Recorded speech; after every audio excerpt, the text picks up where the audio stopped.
iaitu tenancy and lease. Tapi I think Puan Hafizah had covered during the tutorial session. So today is more on final exam, and we are going to do a quick revision of what we have learned so far in conveyancing subject. Okay, so let us start by reciting Surah Al-Fatihah.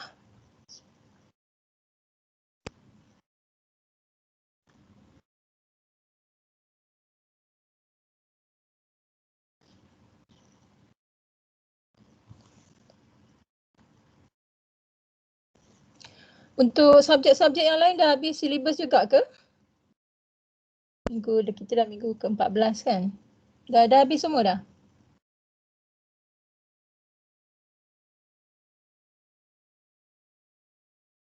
Belum. Belum, ada yang belum lah ya. Okay, so today, pertamanya I would like to actually deal with a few things before on final exam. Satunya ialah berkenaan dengan enrolment dekat goals. Semua dah enroll tak untuk subjek convey ni? Sebab my last check yesterday ke bila? Yesterday kot. Saya dapati dalam tu ada 84 orang 84 orang yang enroll. Kalau saya tengok senarai nama ni, KLB1 ada 45.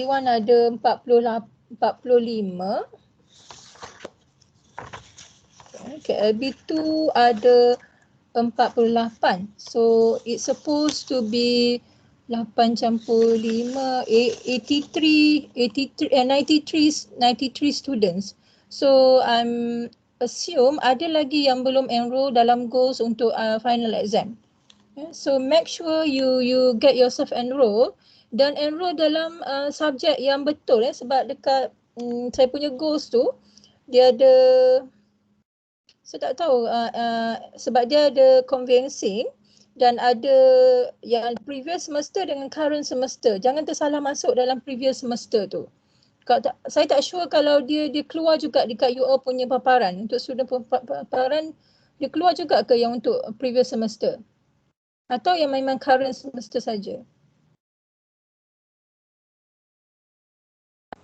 Tak pasti, madam. Tak pasti So please check, make sure your name is enrolled in the subject. Takut nanti pada hari exam tu tiba-tiba nama tak ada So please do check your name again dalam subjek tu sebab semalam saya check macam tak cukup student dalam group. Okay, satu. Kedua, pertaining to, I believe all of you juga dah buat simulasi exam, dah buat ke semua? Exam simulation dekat goals? Ada yang belum lagi, madam. Ada yang belum lagi. So please juga buat exam simulation tu untuk familiar yourself with the system because this year they are going to use I think quiz instead of assignment Kalau last semester dia pakai platform assignment tu, tapi semester ni dia pakai platform quiz. So make sure yourself do the simulation untuk pastikan your peranti semua is compatible lah dengan sistem USIM tu. So jangan buat last minute, nanti bila hari exam baru nak do all the checkings Okay, itu satu. Okay, yang ketiganya in terms of references untuk conveyancing, the main references untuk exam 2 sahaja, iaitu National Land Code dengan Housing Development Act. Dua akta ni sahaja yang akan jadi references. National Land Code dengan Housing Development Act. National Land Code will be the latest version yang 2020. So nanti saya akan upload dekat Teams yang soft copy of the latest version tu. So you all boleh download dari situlah. So kita akan guna yang latest version. Dia latest version tu sebenarnya dia tak banyak beza dari segi susunan section dia. Cuma dia ada explanation. So jadi pages tu agak panjang lah. Tapi nanti boleh I will make it available dekat Teams untuk references. So 2 references Housing Development Act dengan National Land Code. Okay. Okay, so dari segi exam, I believe all of you have been briefed about the examination. Dah dapat briefing ke untuk exam? Final exam? Macam belum, madam. Ada any briefing tak from fakulti atau from SDAC ke atau Tak ada Boleh. briefing ni. Tak ada. tak ada? Macam tak ada lagi lah. Seingat Tak saya ada lagi. Okey, tak apa. So kalau untuk tahun ni, as far as saya boleh cakap on behalf of my subject sajalah. Untuk for this semester, the exam will be 3 hours. 3 hours. Kalau macam tahun lepas, semester lepas, you all ambil subjek apa semester lepas yang ada final exam? Bankruptcy, Okay. evidence. Okay. So kalau semester lepas kita diberi 2 hari kan untuk jawab exam. Betul. Ya, betul. Jadi untuk semester ni masanya adalah 3 jam 3 jam seperti mana face to face exam. So is quite different from the last semester. So setting untuk final exam is still the same. Maksudnya there will be 6 questions, answer 4. So 6 question, answer 4 dalam masa 3 jam. Jadi you have to be very careful, very systematic in and you have to have strategy untuk jawab soalan online dalam masa 3 jam untuk 4 soalan. So jadi kena be prepared lah in terms of you punya device and you punya strategi lah macam mana nak jawab 4 soalan dengan cepat dan dalam tempoh yang ditetapkan sebab kita jawab online dengan jawab di dewan ni dia feel dia berbeza satulah. Dan it tends to be kalau kita tak menjaga masa dengan baik dan kita tak ada strategi yang betul untuk sit for the exam, takut tak sempat untuk jawab 4 soalan tu dalam tempoh yang ditetapkan. So must be very careful, be prepared untuk maximizekan masa tu untuk jawab ke-4 soalan. Okay, so I believe biasanya lah dalam online exam atau online pengajaran ni, we always face the difficulties of internet problem. Jadi sekiranya ada masalah I really advise all of you, sekiranya really you have problem masa nak buka soalan tu, bila start je pukul 9 tu dah boleh buka soalan, tapi tak boleh juga, please quickly WhatsApp me. Please quickly WhatsApp me untuk saya hantar soalan dalam bentuk yang lain. Sama ada email ke WhatsApp ke, tapi jangan duk diam. Jangan duk diam. Macam duk tunggu sistem tu loading tak. Kalau you rasa memang tak boleh access, terus saja WhatsApp, because lecturers to be supposed to be on standby masa during the exam session tu. So if any issues arise during the 3 hours punya exam session, cepat-cepat maklumkan pada pensyarah untuk kita bantu. Jangan biarkan masa tu berlalu then we do not know what happened to you at the at the next end lah maksudnya. So itu satu. Itu dari segi permulaan masa nak buka soalan lah, sebab you ada 3 jam saja. Dan dari segi masa untuk hantar soalan juga. Hantar soalan juga, kalau let's say pukul 9, 10, 11, 12 tu memang ada problem untuk hantar soalan pun sama. Cepat-cepat maklumkan pada pensyarah, because kita ada budi bicara lah untuk bantu pelajar. So jangan duk diam, tengok-tengok tak boleh upload dah soalan tu dekat sistem, terus duk diam tak hantar. Don't do that. Walaupun you jawab 2 soalan je masa tu, walaupun you jawab 3 soalan je masa tu, please quickly reach out to your lecturers. Reach out to your lecturers, kata ada masalah dengan nak hantar ni. So your lecturers ada budi bicara untuk bantu pelajar, ya. So jangan duk diam-diam, lecturer pun tak tahu, esok bila check semua baru tengok ada seorang dua yang tak hantar jawapan. So nanti bila kita tanya, madam apa ni dah lebih tempoh masa tak boleh hantar dah. We still have discretion to assist you. So reach out to us sebagai pensyarah untuk bantu, ya. Itu pesanan saya lah untuk exam. Okay, so saya rasa untuk a few things and I should remind all of you, saya dah remind tadi. Okay, anything so far untuk setakat ni sebelum kita masuk kepada kita punya revision pertaining to exam? Ada apa-apa soalan? InsyaAllah, so far so good, madam. Okay. Madam. Ya, hai. Saya tadi minta maaf saya masuk lambat tadi, cuma saya nak tanya ada kalau format penulisan ke apa ke ada doktor concern juga ke? Saya rasa nanti saya tak tahu sama ada fakulti akan ada macam keluarkan satu guideline untuk macam standardize the font ke apa ke. Tapi setakat ini macam tak ada apa-apa arahan. Saya tak aware any of ada specific font ataupun any of specific format untuk jawapan tu. So sekarang ni masih open lah saya rasa, sama ada, tapi selalunya dia akan minta dalam bentuk PDF lah kan untuk upload tu. Saya tak pasti yang tu. Kalau previously kami hantar PDF. Ya, Tapi betul. kalau dalam bentuk words pun acceptable lah dalam previous semester. Betul, ya. Kalau macam tak boleh, ada masalah pun boleh lagi hantar melalui words.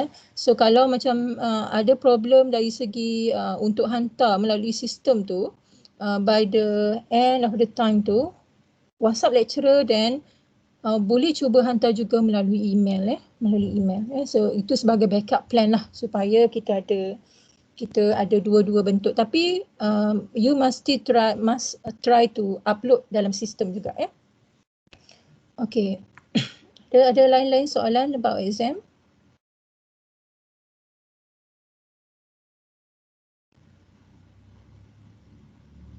Okay, kalau tak ada, I hope everyone is clear about the exam punya ni.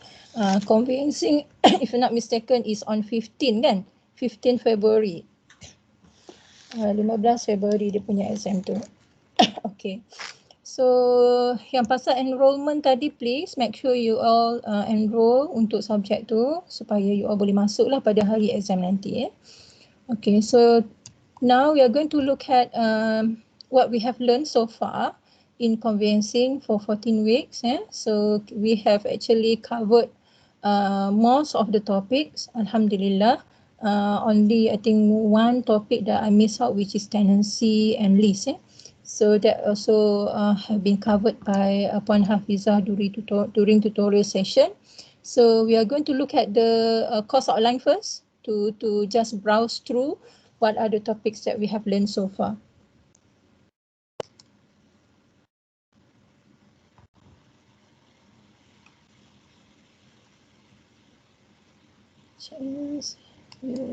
Shares. Okay, boleh nampak tak course outline tu? Can you see the course outline? Belum lagi, doktor. Belum lagi? Belum lagi.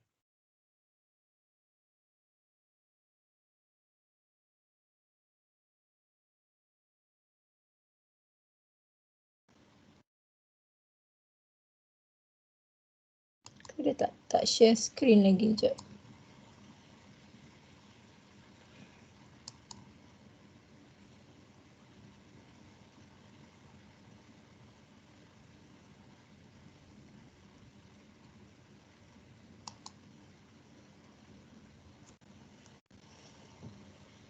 Okey, dah nampak, doktor. Okay, yeah. So this is for course outline for conveyancing that we use for this semester. So kita just nak tengok tajuk-tajuk dia dulu, ya. Okay. So there are 13 topics basically untuk conveyancing. So the first one is introduction to conveyancing. So basically we learn what is conveyancing, who are the parties in conveyancing transaction, and what are the functions of solicitors in conveyancing transaction. So, and what are the basic terminologies that you will come across when you do conveyancing files or conveyancing matters. So introduction to conveyancing. Then we have the second topic is on the conveyancing techniques. So the conveyancing techniques.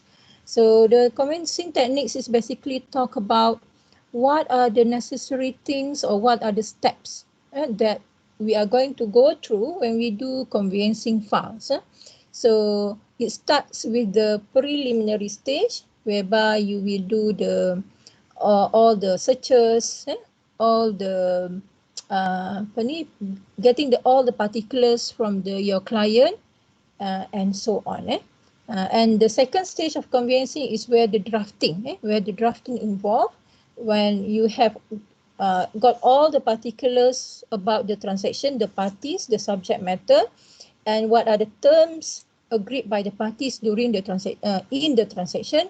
Then you go to the second stage where you draft the sale and purchase agreement or whatever agreement related to the subject matter. So that will be the second stage during the conveyancing techniques. And the last stage of the transaction, during the drafting stage, this is also where the stage where you communicate with the other parties, with the other parties in the transaction. So if the vendor is represented and you are the purchaser solicitor, so you will communicate with the vendor solicitor, exchanging documents and so on. Similarly, if the purchaser is obtaining loan from the bank, then you will communicate with the bank solicitor with regards to the status of your memorandum of transfer and so on, because at the end of the day, the solicitor for the bank will actually will be the last person who will present the documents at the land office. So that will be the middle stage of the transaction. And the last stage of the transaction is where the bank solicitor will advise bank to release the loan with regards to the transaction, either 2 stages of release where the property is subject to existing charge, there is a redemption sum owed by the vendor. So there will be 2 stages of advice. The first stage will be the advice for the release of the redemption sum, where this redemption sum will be paid to the existing bank. So once the existing bank receive the redemption amount, they will release it they will close the file, meaning the loan has been settled, and they will release all the original documents to the loan solicitor. So the loan solicitor will do the presentation and registration of the transaction, and later on advice for the second stage, which is the balance purchase price, if any, kalau masih ada baki lagi. So that is basically the idea of conveyancing techniques. So of course, inside the conveyancing technique, we also learn about what are the things that you ask your client during the interview to gather all the information and so on. So that is under the second topic. So the third topic is procedure in sale and purchase of property, housing developer. So this is also one of the main topics in conveyancing subject, because in reality, in practice, these are the common work that conveyancing lawyers do, because bulk of the work for conveyancing firm comes from sale and purchase from the developer, meaning you become a panel of the developer for the sale and purchase of property, the first hand sale from the developer. So as we know, when we learn about housing development, sale and purchase from the developer, it is regulated. It is meaning strictly regulated under Housing Development Act, to the extent that the sale and purchase agreement, we must use the statutory sale and purchase agreement in the HDA. So that is the most important thing, meaning you have to digest the Housing Development Act and you have to digest the statutory sale and purchase agreement in order for you to advise your client properly what are the terms and conditions in the sale and purchase agreement. So as we know, the sale and purchase agreement for housing development, there are two types, landed property and strata property, and also sell and build and bid and sell property. So these are the things that as a conveyancing lawyer, you need to digest it properly in order for you to actually use right forms in your transaction. Okay, what happen if the lawyer use a wrong form? Contohnya nak jual strata property tapi pakai SMP Schedule G. What will be the effect of the transaction? It will not invalidate the transaction, but then the developer will be penalized based on the case of Atre de Souza. Betul, So it will not invalidate the transaction walaupun you tersalah guna. Contohnya you lawyer baru first time buat file tu, tiba-tiba bos kata ni property yang dijual ni ialah sebab sekarang banyak types of scheme, even landed pun dia pakai strata. Landed dia panggil land strata. So ada juga landed property yang is actually under a strata scheme. So this is sometimes very confusing. Tapi as Syahmi mentioned just now, walaupun you pakai salah form, it will not invalidate the transaction. Tapi because dia guna, kalau developer yang guna salah form, it is actually an offence lah, because dia tak guna statutory form yang betul as required under the HDA. Okay, so when we talk about HDA, sambil-sambil tu kita dah buat revision jugalah ni. When we talk about HDA, one of the important things also that you need to digest is actually about especially for strata development, the effect of Section 22D, the effect of Section 22D of Housing Development Act, whereby they do away with the requirement for the purchaser or for the vendor to actually apply for consent from the developer. This is particularly when it involves the sub-sale transaction already. So kalau sub-sale transaction tu melibatkan property yang dibeli daripada pemaju dan belum lagi dikeluarkan geran, belum lagi ada geran, Section 22D kata no longer required to obtain the consent from the developer. You just give them the notice and they will need to issue you all the confirmation pertaining to the status of the land. Because kenapa kita mesti write to developer, kita nak tahu apa status master title ni. Master title mungkin orang tu beli tahun 2000 dulu.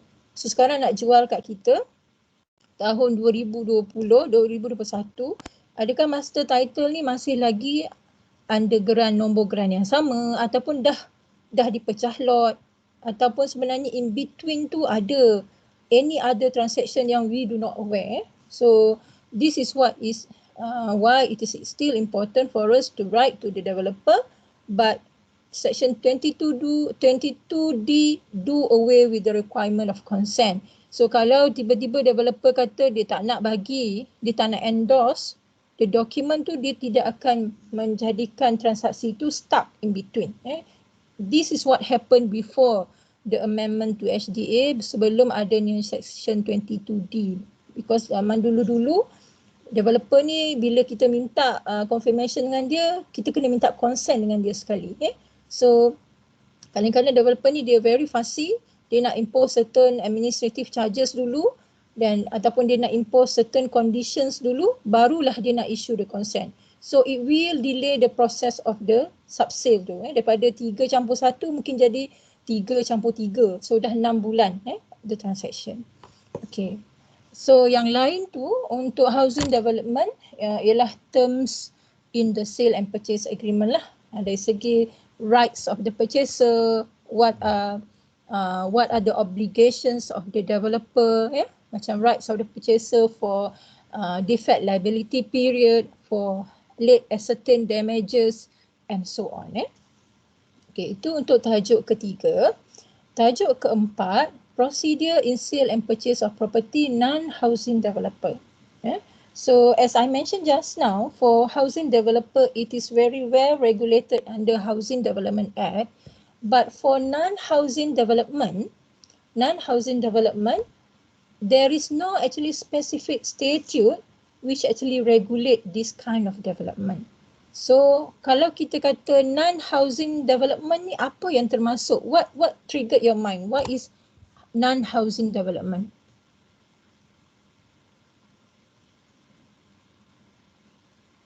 Anyone?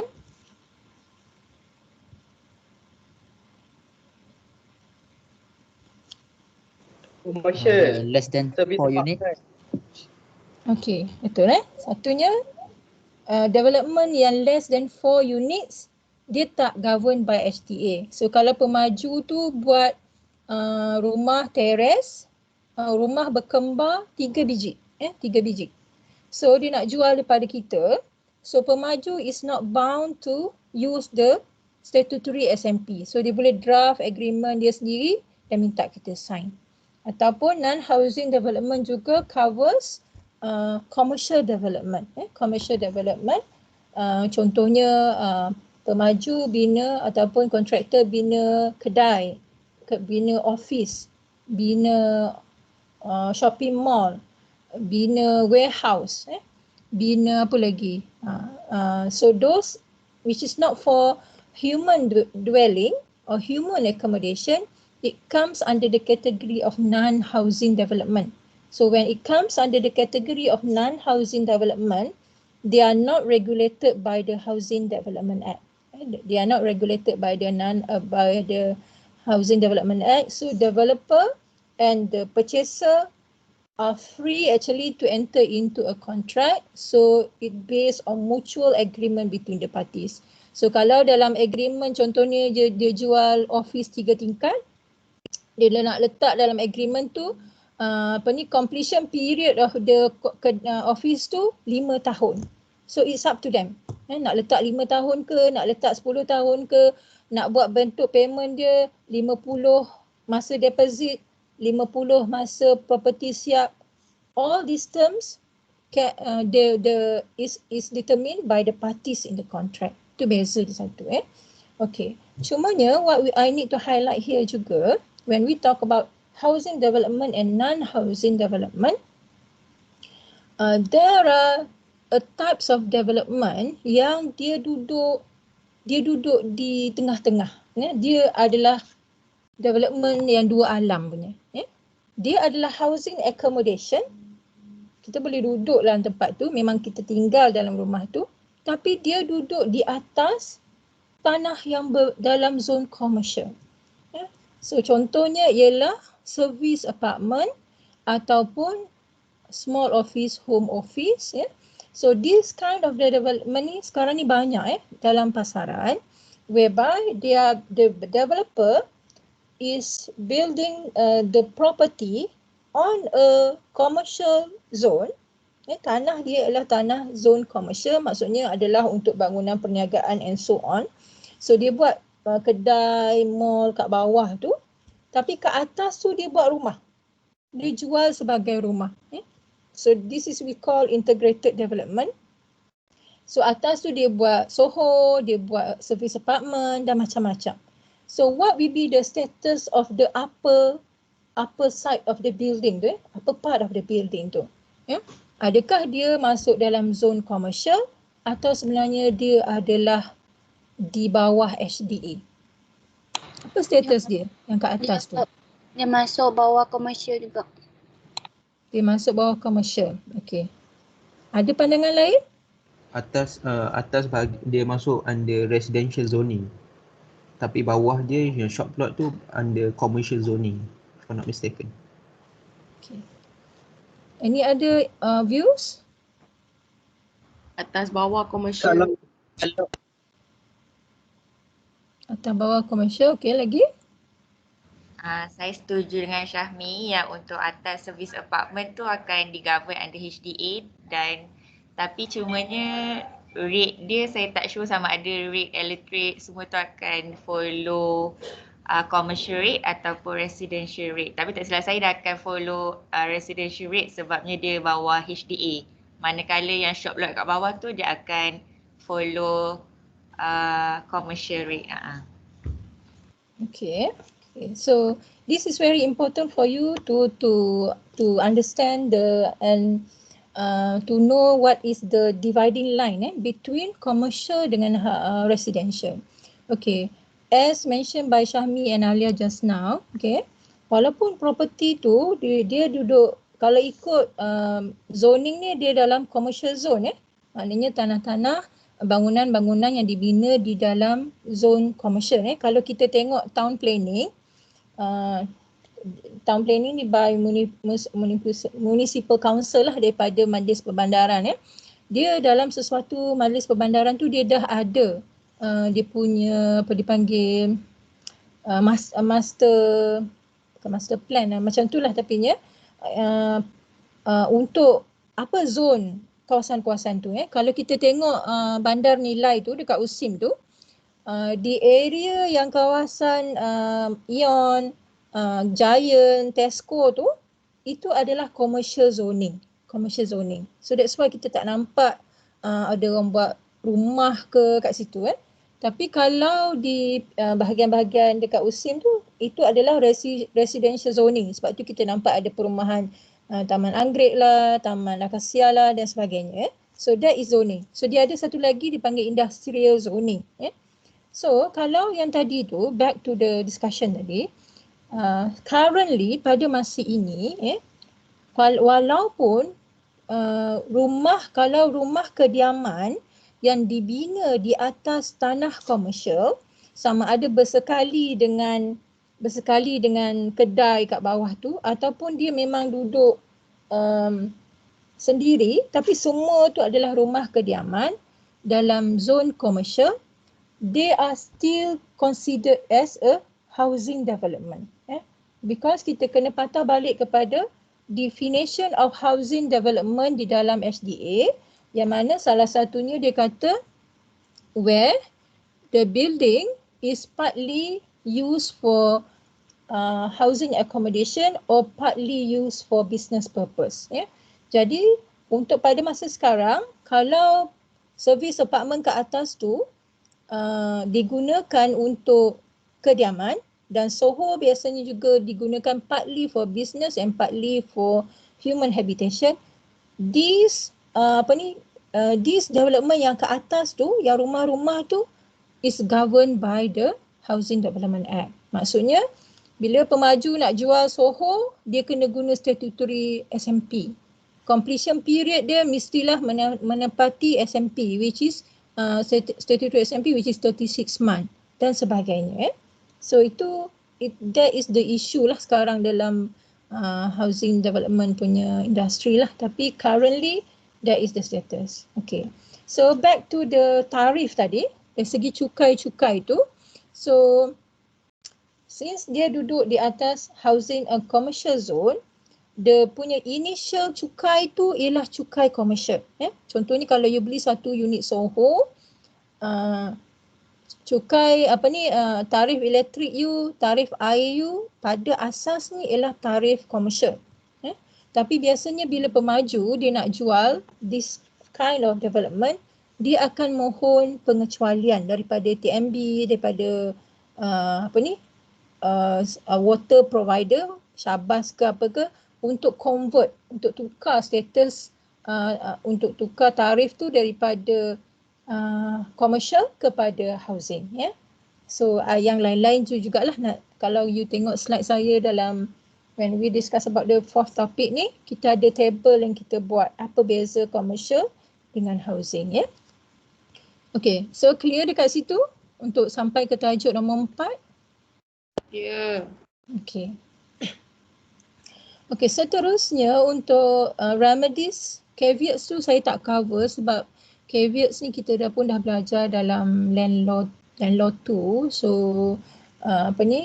I just covered the topic of remedies. Baru saja kita belajar last week saya rasa untuk topic of remedies. So we are talking about what are the remedies available when there is a breach by one party in a sale and purchase transaction. So we are talking about other late ascertained damages. Then also we are talking about specific performance untuk remedies. Okay, untuk loan documentation kita ada dua topik, Islamic loan dan conventional loan. So basically the idea in loan documentation ni ada dua part lah ataupun tiga part lah. Part pertama yang you kena understand ialah the terminologies, the letter offer tu, apa terma-terma yang biasa digunakan dalam letter offer. Yang keduanya ialah about security documents yang kita prepare kalau kita buat conventional loan and also Islamic loan. So ada sedikit perbezaan lah dari segi types of agreement yang kita prepare for Islamic loan dan juga for conventional loan. Dan the third part yang kita kena tahu untuk loan documentation ni ialah the advice stage. The advice stage maksudnya bila you nak advice for redemption, apa documents yang you kena ada, apa benda yang you kena buat. Dan bila you dah advise untuk second stage tu, what are the necessary things and what are the necessary documents that you have to present and register and to advise the bank. So itu yang paling penting lah dalam loan documentation. Okay, tajuk seterusnya ialah power of attorney. Power of attorney kita baru juga belajar. So power of attorney basically about the requirements to make sure that to determine the validity of the PA tu satu. It must be stamped, it must be properly attested, it must be properly registered. Itu tiga syarat yang paling penting. Dan yang kedua ialah about revocable and irrevocable power of attorney. Okay, seterusnya tajuk yang dia ni tak ikut week dah ni, dia tajuk mengikut CLO ni. Okay, drafting and sale and purchase agreement kita dah buat, drafting. Then procedures in sale and purchase of property sub-sale. Ini we have actually do it for the assignment, individual assignment where we do the drafting. Dan kita juga go the process flow of the sub-sale. Sub-sale with title, sub-sale without title. So dalam tu adalah kita tengok apa stages, apa dokumen yang kita kena issue to the relevant parties. Okay, seterusnya ialah tajuk presentation and registration. Presentation and registration. So this is about the formalities that we need to fulfill when we want to actually register our instrument of dealings at the land office. So kita kena follow strictly the requirement. Contohnya it must be properly executed, macam tu jugalah, properly attested, properly signed, properly stamped dan sebagainya, barulah dia menepati requirements dalam National Land Code. Okay. The next topic ialah solicitor's fee, stamp duty and real property gains tax. Solicitor's fee, stamp duty and real property gains tax is about how do we calculate the lawyer's fees, how do we calculate the stamp duty on the transfer and loan, and how do we go about the RPGT tax. So this is what we have covered already. And the last topic is on tenancy and lease. Tenancy and lease ni saya tak cover. So this is basically what we have covered untuk conveyancing punya topik. So okay, kalau kita tengok kat sini nanti, okay tak apa, yang ni kita tengok kemudian. Okay, so far ada soalan?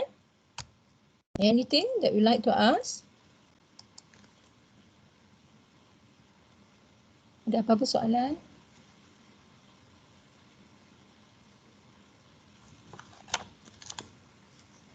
Tak ada? Madam, ada soalan macam yang anak-anak je ke? Okey, soalan So kita sekarang masuk pada soalan exam lah ya. Soalan exam. Soalan exam dia terbahagi kepada dua bentuk jugalah macam biasa.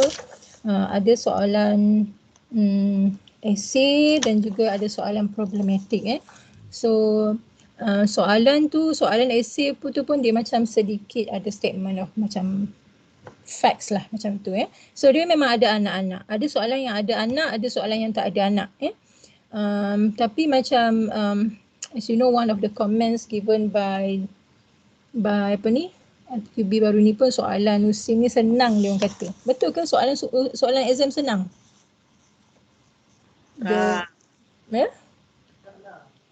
Majority macam observation given by LPQB baru ni dia kata soalan exam USIM senang. Okay. So kena buat soalan susah sikit lah kot lepas ni kan. I beg to differ. Okay, so untuk soalan exam, penekanannya, tajuk So ni part yang paling penting, kena bagi perhatian. Tajuk yang tidak akan masuk exam, macam kita tengok course outline tu pun dia ada tajuk yang final exam, tajuk yang you kena buat assignment, tajuk yang you kena buat presentation So tajuk yang tidak is not covered under the final exam ialah tajuk tenancy, tak ada. Tajuk Islamic loan pun tak ada. So dua tajuk ni terkeluar daripada liga exam lah, dia tak masuk So dia tajuk-tajuk yang lain tajuk calculation tak ada. So tak perlu prepare calculator, tak ada nak suruh kira legal fees ke apa, tak ada So itu pun satu. Tajuk-tajuk, so kita ada 6 soalan. So tajuk untuk housing development and non-housing development tu dia satu soalan. Satu soalan yang bercampur lah. Dia untuk convey ni kadang dia bukan macam specifically tajuk tu. Kadang-kadang you kena apply juga tajuk lain ke dalam soalan tu. Tapi basically dia macam tu lah So we are going to have topics on housing development and non-housing development tu satu. Dan secondly is on the loan. Loan ada satu soalan. Power of attorney ada satu soalan. Dah berapa soalan dah tadi? 3 madam. 3. Okay. Tajuk on remedies ada satu soalan. Remedies ada satu soalan. Lepas tu tajuk ni satu. Okay, tajuk on tajuk on ya Allah. Presentation and registration tu satu, dan juga please do revise on the topic of foreign buyers.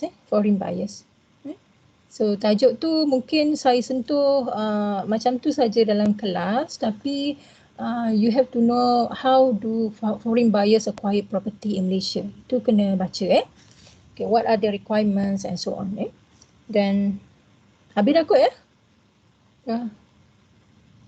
Ya madam. Cukup 6. Ya? Cukup 6. Cukup 6 Ya. Okey, belum cukup lagi. Okay, ada satu lagi. Ada satu lagi topik about subsale. Tapi dia bercampur-campur juga dengan conveyancing techniques tu dan juga read juga pasal RPGT Okay, so saya rasa dah cukup lah tu. Dah cukup untuk you all buat preparation untuk final exam. Okay. Ada apa-apa soalan lagi nak tanya?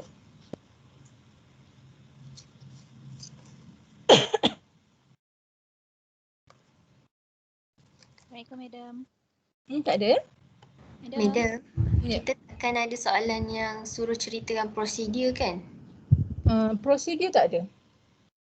Okey, baik, terima kasih. Prosedur tak ada sebab prosedur tu you all dah buat masa untuk file individual tu. So kita tak cover lagi lah dalam final exam. Ya. Okay, soalan lain? Madam, Karima, madam akan upload ke? Karima, insyaAllah saya cuba sebelum final exam saya cuba upload Ke you all tak nak upload? Saya tak tahu yang lain. Saya personally saya berharap dapat tengok Karima saya lah. Oh, okay. Saya cuba InsyaAllah saya sedang marking you punya midterm test sekarang ni So insyaAllah saya cubalah before you punya final exam tu kita boleh dapat lah. Dan final untuk carry marks ni 10 marks adalah daripada tutorial session Puan Hafizah tu Saya pun sedang tunggu markah daripada Puan Hafizah jugalah. Okay. Apa-apa lagi? This is the last chance untuk tanya soalan. Kalau Madam, ada ada untuk exam nanti, ada soalan wajib tak? Tak ada. Tak ada soalan wajib. Ada 6 pilih 4. Secondly, saya nak tanya, Madam consider tak kalau macam contoh tempoh menjawab adalah 3 jam, Madam consider tak kalau kita orang submit dalam 5 atau 10 minit lewat? Itu saya masih boleh consider. Okey, makasih Tapi Madam. janganlah lewat lambat sangat. 3 jam selepas kejadian baru hantar, tak boleh lah. Setakat 10 minit, 15 minit kita tahulah sistem tu kadang-kadang nanti dia very busy dan dia tak boleh nak ni kan. So kita masih ada boleh bagi grace period lah untuk that kind of issue. Okay.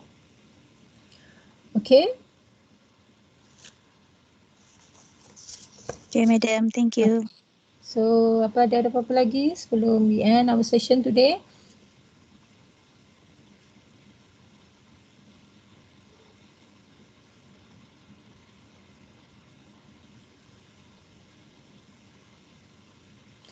Okay, so kalau tak ada, I think tak apa, kalau ada apa soalan selepas ni boleh saja WhatsApp saya untuk tanya.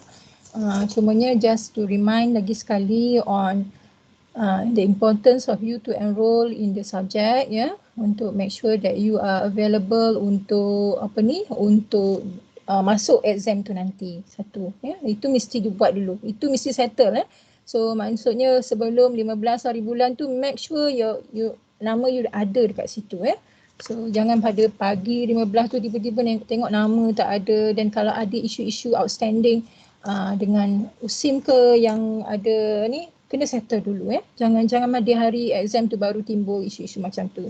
So please make yourself clear about whatever outstanding issues Okay, satulah dari segi references tadi pun kena make sure dah download siap-siap Apa strategi sebenarnya kalau nak exam, nak jawab dalam tempoh masa yang 3 jam tu? Siapa yang boleh share? Apa strategi nak jawab dengan cepat dan sistematik? Untuk jawab 4 soalan dalam masa 3 jam. Saya dah allocate masa siap-siap untuk satu soalan berapa minit.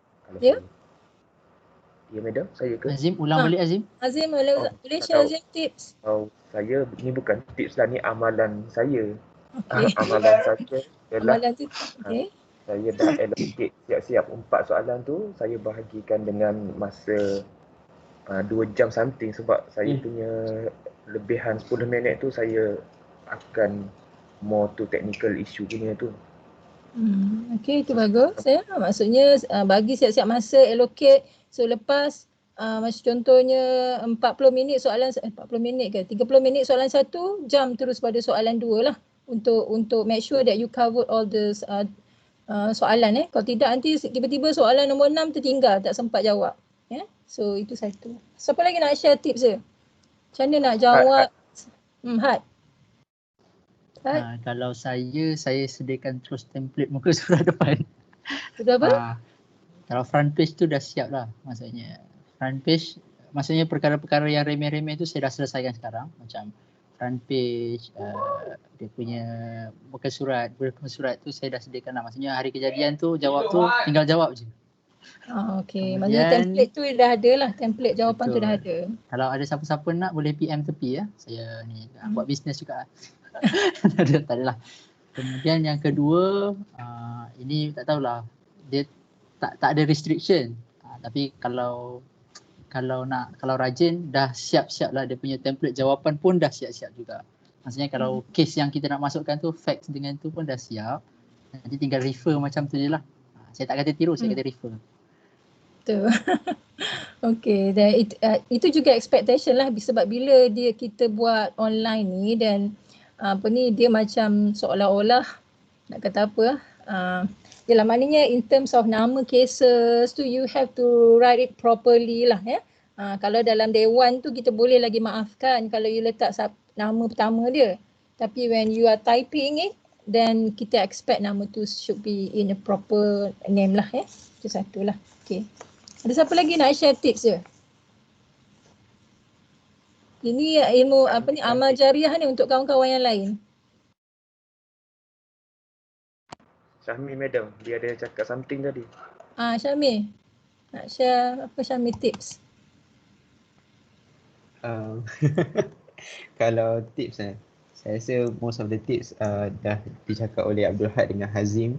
Tapi itulah macam apa-apa pun kita kena study awal lah based on kita pun dah ada fokus topik ni kan. So I think we can start do our preparation and if necessary juga kita boleh buat study study group. Study group. So I think kenapa Hazim gelak tu Hazim? Tak, saya tengok kamera Had tu, video Syahmi tu macam sedang bervlog. Okay. Itu saja. Okay. Yang ni ladies, adalah seorang wakil apa ni? Perwakilan wanita nak share tips. Dengar ke? Dengar Alia Kalau saya lah, kalau macam convincing ni kan banyak update matter kan, macam recent position kan. Kalau macam saya suka macam Google dulu apa yang berlaku, situasi position kat Malaysia. And then dekat setiap hujung conclusion saya tu, kalau soalan tu problematik, saya akan advisekan saya punya klien tu based on keadaan semasa, pandemik, semua macam tu lah contohnya. So macam basically semua orang boleh prepare introduction macam mana dia nak advise klien dia, and then apa conclusion, apa advice yang dia akan bagi kat klien dia. Macam itulah untuk nampakkan jawapan tu bukan menjawab kepada teori je, tapi in terms of practical juga macam tu. Okay, bagus. Okay. Siapa lagi yang lain nak share tips sebelum kita end our session today?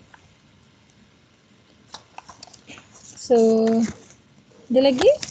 Okay, so kalau tak ada, saya rasa hopefully it's enough for you, cukup untuk sufficient for you to prepare for your final exam dengan apa parameters yang saya bagi tadilah untuk topik yang harus diberi penekanan. Satu, dan ini topik yang dah terkeluar tu mungkin kita dah tak baca juga topik yang terkeluar tu. Okay, so itu satu, dan itulah make sure yourself dah habis dah minggu ni kan, lepas tu dah terus boleh concentrate study lah. Exam paper pertama berapa hari bulan? 8 hari bulan ADR. Oh, ADR, okay. So ada beberapa hari lagi lah sebenarnya. So insyaAllah all the best to all of you untuk your final exam. Soalan tak susah insyaAllah, boleh jawab. Soalan very basic untuk convey soalan sangat basic lah so don't worry too much. Okay, dan untuk lastly, untuk since this is our last session untuk lecture dan untuk convey, lepas ni tak jumpa dah kot you all dah bertebaran lah buat internship pula kan. Semua dah dapat tempat ke? Semua dah dapat tempat? Belum? Alhamdulillah dah. Ada yang dapat, ada yang belum lah. So I was informed by Puan Hafizah hari tu dia nak tolong juga untuk beberapa yang nak minta dekat Ziko Tapi you have to apply through Plumg dulu kan? Ada yang dah dapat doktor. Ada yang dapat? Faiz. Dapat dekat Ziko? Dapat? Pak mana? Pak masuk. Pak saya tanya. Faiz Hakim ke Faiz Ashraf? Tak, madam. Dia tengah peringkat akhir untuk interview sekarang. Oh, Ziko. Yes.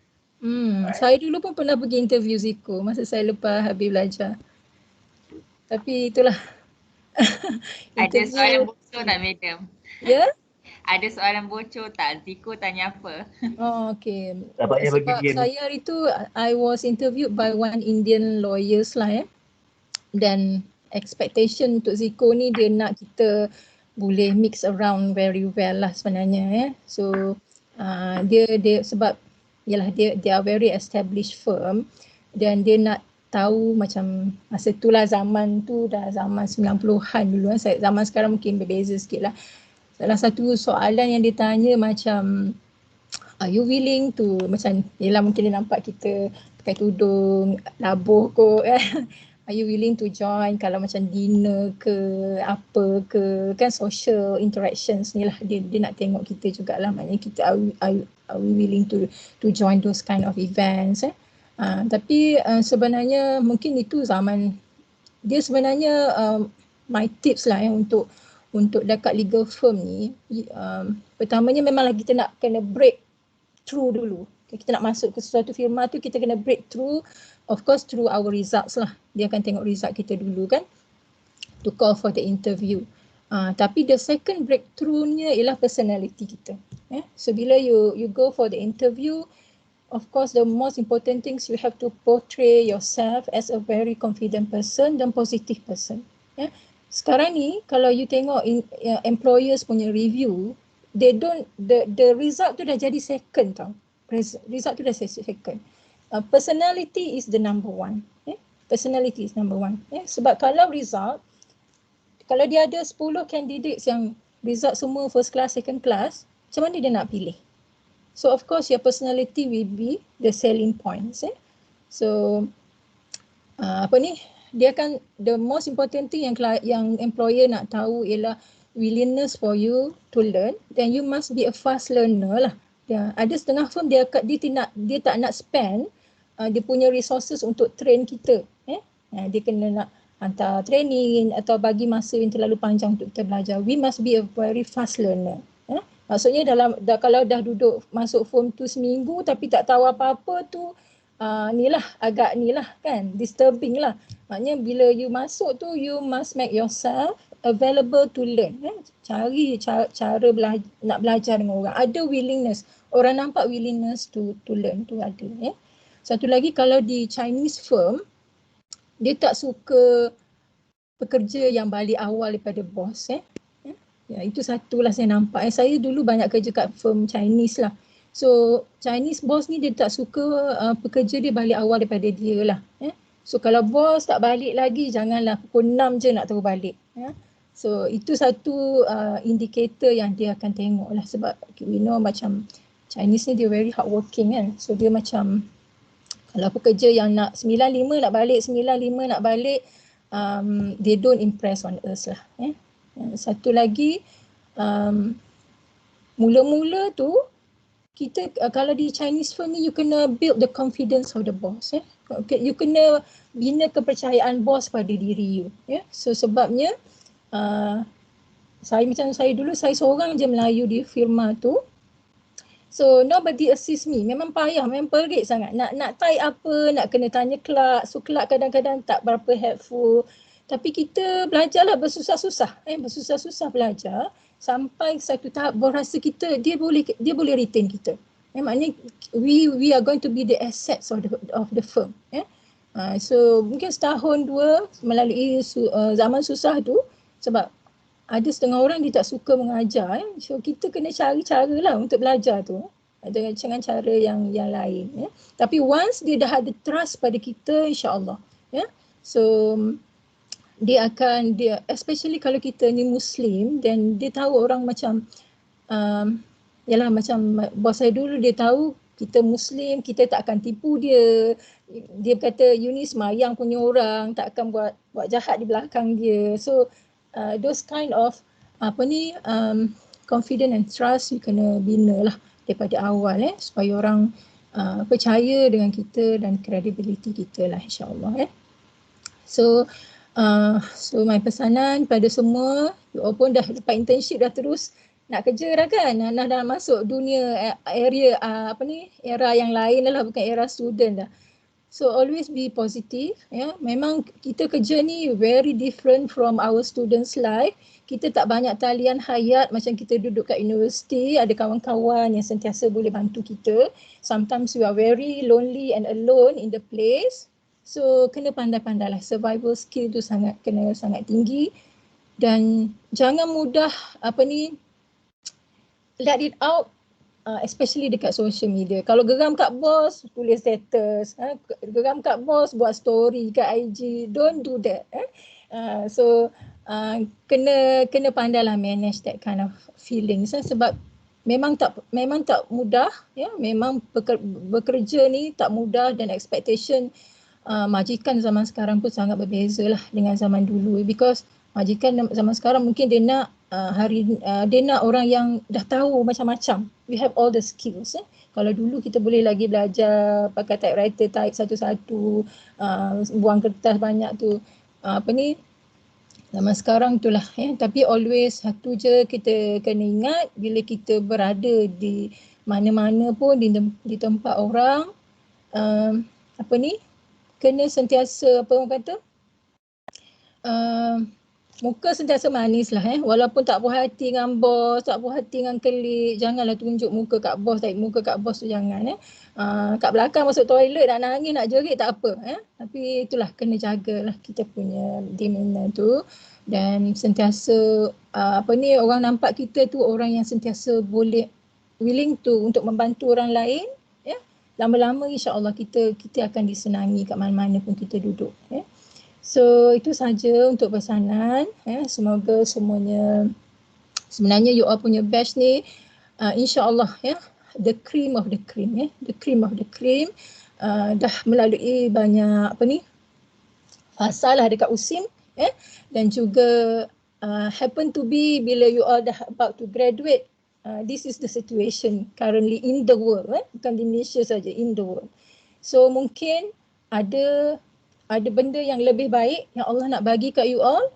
Mungkin you all plan nak jadi A, tiba-tiba because of this pandemic, because of this situation, in the future you all jadi B, ya, instead of jadi A tu, ya. So the B sebenarnya is the best for you, ya. The best untuk you yang Allah dah sediakan, ya. So don't feel frustrated kalau apa yang dirancang tak jadi. Always be positive with whatever God given to you, ya. So always be in a positive circle. Jangan putus dengan kawan-kawan, ya. Walaupun dah habis belajar, walaupun duduklah dekat Kok Diang ke, kat Baling ke, dekat mana ke, ya, don't putus, ya. Jangan putus dengan kawan-kawan, sebab if you feel down, your kawan-kawan yang akan bagi positive vibes, ya, yang akan sentiasa remind kita yang even though we are far away, separated, but we are well connected, eh. Kalau tak ada kawan-kawan pun sekarang memang senang, you always can be in a very positive circle, dengan join je, grup-grup dekat FB ke IG ke apa tu, but always be positive. Sebab sekarang ni memang kita terkurung dan kita have limited resources, sometimes kita ada macam element of stress tu tak boleh dielakkan lah, kat mana-mana je. So hopefully everyone will be doing very well. Saya berharap sangat in the future, I will actually hope that your batch akan jadi somebody in the future di Malaysia, dan hoping that satu hari nanti you all boleh bergabung jadi build up a very established legal firm in Malaysia. Jadi satu konsortium firm yang hebat yang ni semua student USIM ni sebenarnya. Then I believe all of you can do that. All of you can do that. You boleh nanti suatu masa nanti sebaris dengan Ziko, Shen Delemo ke, Screen ke, Rashid and Lee ke, insya-Allah. Insya-Allah. Okay, so that's all for today. Minta maaf banyak-banyak sepanjang saya rasa your batch lah, batch yang paling lama saya mengajar, sebab saya mengajar 3 semester, Land 1, Land 2 dengan Convey. So minta maaf kalau ada sebarang kekurangan semasa sesi pengajaran tu. Memang adalah banyak kekurangannya, ya, tapi hopefully we can learn from each other, dan reach out to lecturers. Dan kalau you all ada apa-apa masalah pun reach out to us. Ada masalah kewangan ke, nak pergi interview tak ada duit ke, nak beli data tak ada duit ke, always you can reach out to me. Kalau betul-betul ada masalah. Don't sit down quietly dan tak tahu nak solve problem tu macam mana. Always reach out to others. Jangan duduk diam dan the problem is not settled. Okay. So itu saja untuk hari ini. InsyaAllah kita jumpa lagi di masa-masa yang akan datang. Kalau ada ke lapangan, datanglah ke USIM nanti bila dah habis PKP ni. Okay, itu saja. Assalamualaikum warahmatullahi taala wabarakatuh. Okay. Madam. Salam. Thank you, Madam. Bye-bye. Nak bergambar, Madam? Bergambar boleh ke, Bang? Nak bergambar. Okay. Madam unshare screen dulu, lepas tu kita Unshare buka screen, kamera okay. ramai-ramai. Okay, JK Multimedia. Oleh JK Multimedia Dah unshare ke? Zaim, Hazman. Boleh nampak ke semua? Boleh nampak sikit-sikit. Boleh.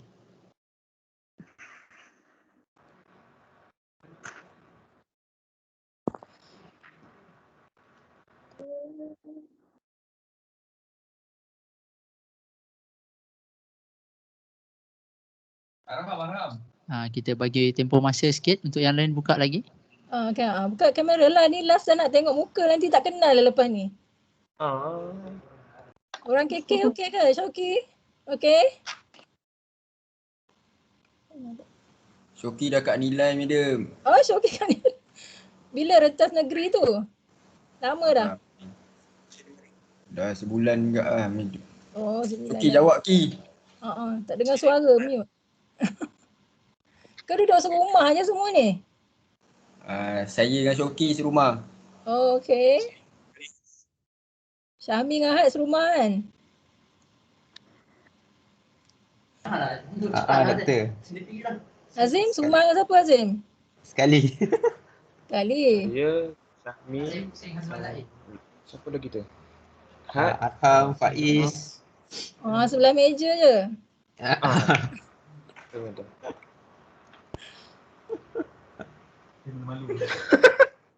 Fiza serumah dengan siapa Fiza? Fiza serumah dengan Hazim je kan? Tak ada, saya dekat Terengganu. Belum lagi. Kok ada join Hazim kat tu? Okay, so siapa lagi tak buka kamera? Saya nampak beberapa wajah aja kat sini ni.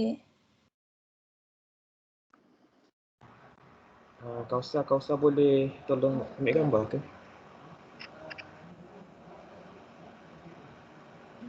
Siapa cameraman? Camera woman? Kak Kausa boleh ke?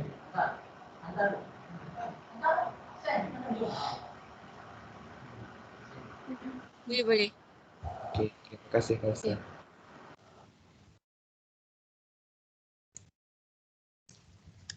Jadi, ada nak masuk lagi? Okey. 1, 2, 3. Tak nampak tangan.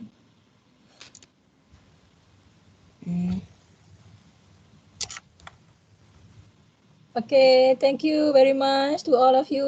Good luck and all the best. Yeah. Okay, dah ke Kausa? Thank you so much. Okay, bye. Thank you, Madam. Jumpa lagi. Terima kasih banyak, Madam. Sama. Okay. Madam. Bye. Okay, Assalamualaikum. Mahal nyanyian ke? Waalaikumsalam. Terima kasih, Madam. Sama. Okay, bye. Nak nangis. Madam. Okay, bye. Assalamualaikum. Nak nangis.